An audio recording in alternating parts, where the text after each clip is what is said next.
al racisme. No to racism. Nee tegen racisme. Non au racisme. No al racisme. No.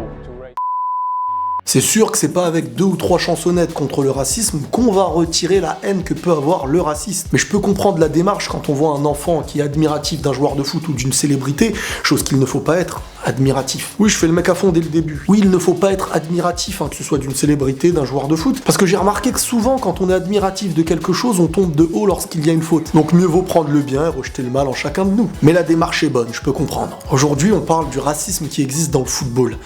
Et je trouve ça honteux, mais je suis choqué. Quand je vous dis je suis choqué, actuellement, c'est la Coupe d'Afrique des Nations, la CAN 2017.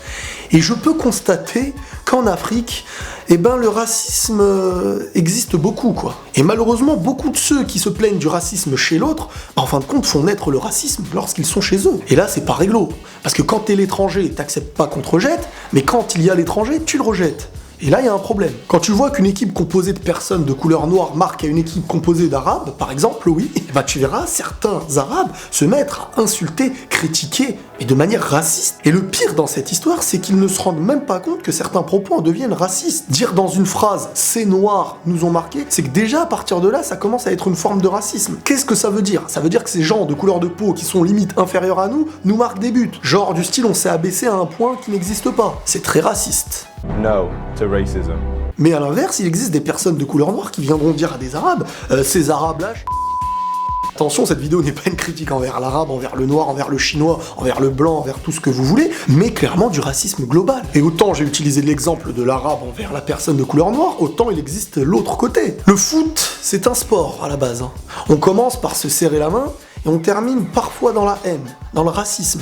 Et le public s'y met.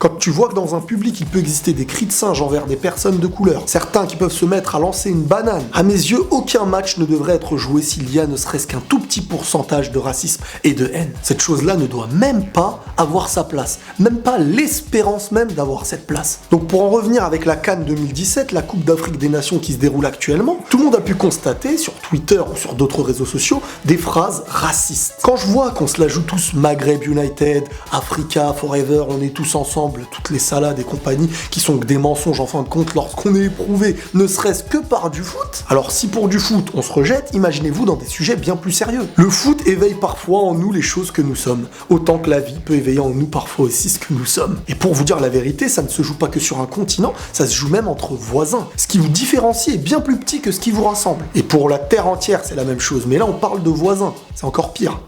Bien que d'une bêtise à une autre, est-ce qu'on peut dire que c'est pire? Je sais pas. J'ai parlé du racisme entre continents, j'ai parlé du racisme entre voisins, mais il existe ce racisme dans le foot. Et en dehors, entre même pays. Et oui, dans le même pays, il existe du racisme. Et à cause de ce racisme-là, il existe des mariages qui sont annulés à cause d'une ville qui est différente de la nôtre. Ce que certains appellent le fait de préserver une culture.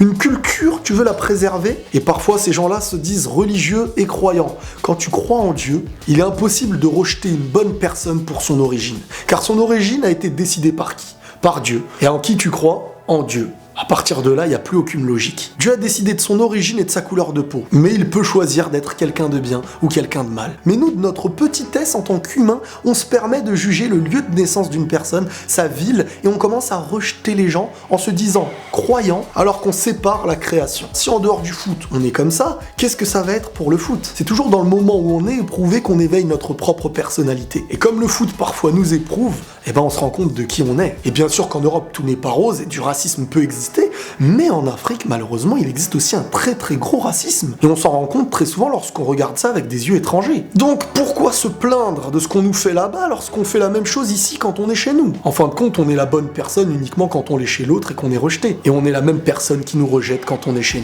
nous. Nul ne choisit son lieu de naissance, nul ne choisit son pays. Il n'existe pas de meilleur pays sur Terre, il existe des gens qui sont bons, car ils se sont battus pour l'être. Et il existe existe des gens moins bons car ils ont compté sur des choses qu'ils n'étaient pas, qu'ils n'ont pas choisi d'être pour se dire qu'ils étaient meilleurs. Mais attention, il ne faut pas rejeter qui nous sommes, il faut savoir d'où on vient et vers quoi on se dirige. Il faut savoir aimer son pays, son histoire et l'améliorer. Mais ne jamais dire nous sommes les meilleurs car nous sommes nés ici, alors que celui qui est né là-bas peut être bien meilleur que toi. Nul ne sera jugé sur son apparence, sur son lieu de naissance, mais plutôt sur son cœur et sur ce qu'il aura décidé de faire sur Terre. Et le racisme qui existe en dehors, parfois secrètement, se met à nu lorsque les épreuves te touchent. Et on se rend compte que parfois, le racisme n'est pas toujours ailleurs. Travaillons ce que nous sommes à l'intérieur avant de vouloir que les autres travaillent pour nous. Le racisme existe partout, que ce soit en France, en Afrique. Et parfois, il est mieux de savoir être dans une critique de soi pour réussir à critiquer l'autre de manière objective que d'être dans la critique de l'autre en se rendant compte que nous sommes en fin de compte comme eux. Et quand je vois dans le foot aujourd'hui certains racismes qui existent entre frères, Maghreb, United, Africa Forever et tout ça, c'est des choses qu'on n'assume pas, c'est des salades. Vouloir prendre qu'une petite partie et la rassembler, non pas pour le bon cœur que ces gens ont, mais uniquement pour leur origine, parfois il vaut mieux rejeter une personne proche qui n'a pas un cœur éveillé et accepter une personne lointaine avec ce cœur qui est éveillé que l'inverse.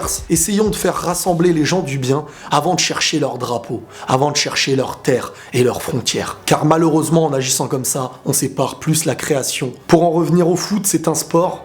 Et le problème parfois, c'est qu'il existe certains paris sportifs qui créent de la haine lorsqu'il y a de la défaite, parfois même des guerres entre ceux qui parient. Et le deuxième, c'est l'orgueil. Voir notre pays battu, ça monte à la tête des gens en faisant croire que notre pays est moins fort, ça veut dire comment ça se fait, eux ils sont nuls, etc. Et on est dans un raisonnement de bébé qui n'a plus aucune logique. Et quand on n'a plus de logique et qu'on est dans l'ignorance, on fait naître de la haine. Et de cette haine-là, on peut en devenir raciste. Car en se permettant de juger sur une couleur de peau et une origine, on ne va pas loin dans un raisonnement qui peut te faire comprendre un jour que ce n'est pas une couleur qui fait de toi qui tu es, c'est plutôt les choix que tu auras fait dans ta vie et les actes que tu auras accomplis. Voilà les amis, j'espère que cette vidéo vous aura plu. N'hésitez pas à la partager si pour vous elle mérite d'être partagée et d'être entendue. Likez ça si vous appréciez. Prenez tous soin de vous les amis et la paix sur vous.